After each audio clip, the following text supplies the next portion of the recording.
Usualmente la temática con la que me desenvuelvo es el tema de las medidas cautelares en el sistema penal y lo vemos como injerencia en los derechos fundamentales, en el caso del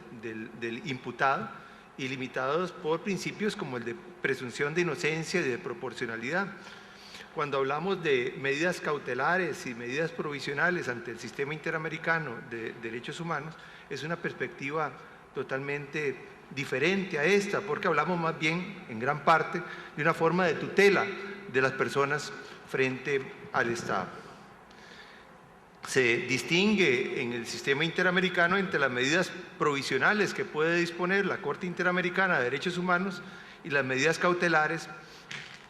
a cargo de la Comisión Interamericana de Derechos Humanos. En el caso de las medidas provisionales que puede disponer la Corte Interamericana, es importante indicar que tienen una base en la Convención Americana de Derechos Humanos, en el artículo 63, párrafo segundo, mientras que las medidas cautelares están, en relación con la Comisión Interamericana, están previstas en el artículo 25 del reglamento de la Comisión. Como costarricense, no podría dejar de mencionar el papel que desempeñó Costa Rica en la regulación del artículo 63, párrafo segundo, con respecto a las medidas provisionales. José Luis Redondo Gómez, que era el representante de Costa Rica ante la segunda comisión, propuso en la sexta sesión del 19 de noviembre de 1969 que era necesario que a la Corte Interamericana se le dotara de la potestad de dictar medidas cautelares en casos de extrema gravedad y en protección a las personas, lo que no estaba contemplado en el proyecto original. La propuesta costarricense fue rechazada y recibió solamente el apoyo de un par de delegaciones. El representante de Costa Rica en ese momento indicó que se reservaba el derecho de volver a hacer la petición de nuevo en una sesión posterior, porque lo consideraba como un mecanismo necesario para garantizar la defensa de los derechos humanos. En el intervalo de tiempo entre sesión y sesión, el representante de Costa Rica se dedicó a hacer un lobby, habló con los asesores Robertson y Baladore Palieri, tratando de que apoyaran esta propuesta costarricense, e igualmente con respecto al embajador de Chile, el que era una persona bastante influyente en todas las discusiones. Se logró el apoyo de este embajador de Chile, quien hizo una propuesta adicional a la costarricense, indicando que consideraba que era importante que se estableciera además que la Comisión Interamericana pudiera solicitar en asuntos que todavía no hubieran sido sometidos a conocimiento de la Corte Interamericana de Derechos Humanos, en casos de extrema urgencia para evitar daños irreparables a las personas, que pudiera solicitar las medidas provisionales a la Corte Interamericana. Costa Rica consideró que ese agregado era importante. Sí, esta posibilidad de dictar medidas provisionales propuesta por el embajador de Chile a petición de la Comisión en asuntos que no hubieran sido sometidos a la Corte, ha sido considerada así por muchos autores, como por ejemplo la profesora norteamericana Jo Pacualichi, como potencialmente el avance más novedoso en la jurisprudencia de las medidas provisionales del derecho que ocupa de los derechos humanos. El representante de Costa Rica insistió en la sesión del 21 de noviembre de 1969 y pidió que se le consultara al asesor presente, que era Baladore Palieri, a ver qué es lo que opinaba. Por supuesto, ya el representante de Costa Rica se había puesto de acuerdo previamente con él. El representante de Costa Rica indicó que si el asesor no lo apoyaba su propuesta, que él la retiraría. El asesor la apoyó entusiastamente y como absolutamente necesaria, y la misma fue en definitiva aprobada por unanimidad. Esta regulación en la Convención Americana expresa es de gran importancia y se ve hoy día también a partir de los mismos cuestionamientos que se hacen a las medidas cautelares de la Comisión Interamericana de Derechos Humanos por no estar contempladas expresamente en la Convención Americana de Derechos Humanos. la obligatoriedad de lo resuelto por la Corte Interamericana con respecto a las medidas provisionales que ordena con base en el artículo 63, párrafo segundo, ha sido en general establecida en diversos fallos como parte del deber de buena fe convencional que tienen los estados, y así lo encontramos en forma reiterada en la jurisprudencia de la Corte Interamericana de Derechos Humanos, esta referencia. Gran parte, sí, de las medidas provisionales y de las medidas también cautelares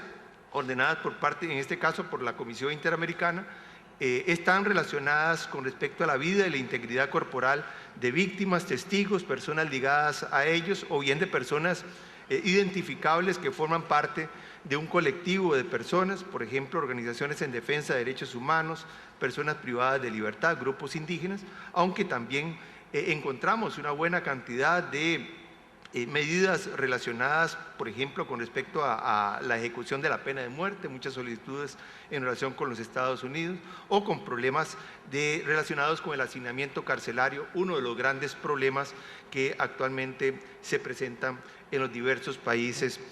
latinoamericanos. En general se ha reconocido, aunque esa obligatoriedad, aunque no han faltado, por supuesto, casos en que en algún momento se puso en cuestionamiento esta obligatoriedad por parte de las resoluciones con respecto a medidas provisionales de la Corte Interamericana. En algún momento lo puso en cuestión Trinidad y Tobago, en el caso James, e incluso llegó a ejecutar alguna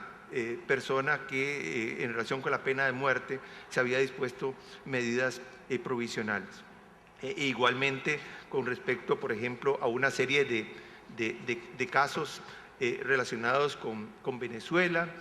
pues se ha hecho referencia al incumplimiento de las medidas provisionales por parte del Estado de Venezuela, por ejemplo, la resolución del asunto Guerrero Lares contra Venezuela el 19 de agosto de 2013. En el caso de las medidas cautelares hay una gran discusión en relación con su obligatoriedad, y lo vemos, bueno, aquí Ramiro nos hizo referencia al caso reciente de Colombia, la medida cautelar dispuesta el 18 de marzo de 2014. Esta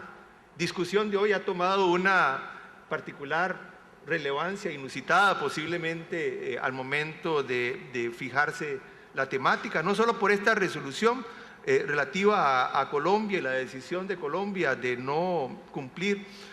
lo ordenado por las medidas cautelares de la Comisión Interamericana, en contra incluso de lo que había resuelto la Corte Constitucional colombiana, por ejemplo, en el voto T-55803, que hablaba de este carácter obligatorio de las medidas cautelares. También, todavía más reciente, en el caso de asunto, en el asunto de Fernando Alcibiades Villavicencio, Valencia y otros contra Ecuador, el 24 de marzo de 2014 se dispusieron medidas provisionales que el gobierno de Ecuador aparentemente no ha manifestado su no disposición de cumplir. En un pasado también, por ejemplo, con respecto a Brasil, el caso de la represa hidroeléctrica Belomonte, de la resolución del 1 de abril de 2011. Uno de los grandes problemas que presenta el sistema interamericano es el problema del plazo razonable para la resolución de los asuntos, en contra, diría, de la misma referencia de la Convención Americana que habla el derecho a resolver en un plazo razonable, pues los procedimientos ante la Comisión Interamericana y ante la Corte Interamericana se demoran en demasía. Por supuesto, todo esto tiene que ver con respecto a las medidas cautelares y el problema del peligro en la demora. Si nosotros vemos, por ejemplo, los asuntos en que presenta informes la Comisión Interamericana en los últimos 2 años, veremos que muchos de los casos que trata la Comisión Interamericana tienen por lo menos 10 años de haberse presentado la denuncia hasta el informe final de la Comisión Interamericana, lo que evidentemente es un plazo totalmente excesivo. La Comisión Interamericana ha tratado de aligerar, por supuesto, los procedimientos. Se dice que en el año 2007 la duración de procedimiento era de 50.2 meses y en el año 2012, no la duración de procedimiento, la duración desde la denuncia hasta el momento de la admisibilidad, y en el año 2012 era de 27 meses, lo que de todas maneras son, digamos, un plazo totalmente excesivo. Hay medidas cautelares y provisionales que se prolongan por muchos años sin que la Comisión emita el informe de fondo. Eso ha sido resaltado por la Corte Interamericana en diversos asuntos, por ejemplo, en la resolución sobre medidas provisionales relacionadas con la Comunidad de Paz de San José de Apartadó del 30 de agosto de 2010, la Corte mencionaba que las medidas habían estado vigentes por 10 años y la Comisión respondió que todavía se encuentra en un procedimiento de admisibilidad. Igualmente llamó la atención, por ejemplo, la Corte Interamericana en el asunto Wong Ho Win, la resolución del 13 de febrero de 2013, en donde mencionó el atraso que tenía el asunto sin que hubiera avanzado durante los últimos 7 meses. Ha habido también problemas de implementación, a veces por las dificultades de acuerdo para la implementación de las medidas provisionales entre el Estado y los beneficiarios, que se reflejan en diversas resoluciones. El título de la mesa mencionaba las medidas cautelares y la efectividad de la sentencia, y es claro que las medidas cautelares tradicionalmente persiguen garantizar que en caso de que se acojan los reclamos que se hacen en la demanda se garantice la efectividad de la sentencia. Sin embargo, en las medidas provisionales que dicta la Corte, lo mismo que las medidas cautelares que se solicita a la Comisión al Estado, se trasciende de esa medida, de ese carácter meramente cautelar, pudiendo constituirse en un instrumento para garantizar la tutela de los derechos humanos, tal y como lo ha reconocido reiteradamente la Corte Interamericana de Derechos Humanos. Esto fundamentalmente a partir de la resolución por ejemplo, de la presidencia de la Corte del 7 de abril de 2000, en el caso del Tribunal Constitucional, y después reiterado por la totalidad del Tribunal en el asunto contra el llamado en ese entonces del Periódico La Nación de Costa Rica, del 7 de septiembre de 2001. En general, si vemos las resoluciones recientes de la Corte Interamericana, siempre van a hacer referencia a ese doble carácter que tienen las medidas provisionales, el carácter cautelar y por otro lado ese carácter de tutela. De gran importancia también con respecto a todo esto es en relación con las medidas, con respecto a ese carácter tutelar de las medidas provisionales, como la Corte Interamericana ha mencionado incluso que no se requiere el agotamiento de los recursos internos, bueno, que ha sido uno de los aspectos que el gobierno de Colombia ha aducido en relación con las medidas cautelares. Por ejemplo, se hace referencia a esa no necesidad de agotamiento en la resolución del 4 de julio de 2006 en el asunto de los niños y adolescentes privados de libertad en el complejo do Tapuapé de Febem. ¿Sí? El portugués mío no es muy adecuado. Igualmente, en relación con las medidas tutelares, es importante cómo las medidas provisionales, y su carácter tutelar hace que incluso se lleguen a prolongar más allá del mismo dictado de la sentencia, incluso hasta varios años después de esto. Por ejemplo, en el caso Caballero, Delgado y Santana, vemos cómo el 7 de diciembre de 1994 se dispusieron medidas provisionales. La sentencia de la Corte Interamericana es del 8 de diciembre de 1995. La sentencia de reparaciones es del 29 de enero de 1997. El 31 de enero de 1997 fueron levantadas las medidas provisionales, pero fueron restablecidas el 16 de abril de 1997. Sin embargo, no fue sino hasta el 25 de enero de 2011 en que fueron levantadas todas las medidas que no habían sido levantadas antes. En conclusión, todavía está en amarillo. En conclusión,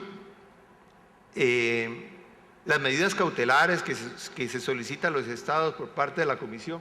y las medidas provisionales dispuestas por la Corte son de gran importancia para la garantía de la ejecutoriedad de la sentencia, pero también debe resaltarse ese carácter tutelar que tienen como protección de los derechos humanos frente a las amenazas urgentes y graves. Se convierten así en un medio expedito de tutela de los derechos humanos frente a la duración que tienen los procedimientos ante la Comisión y ante la Corte. Muchas gracias.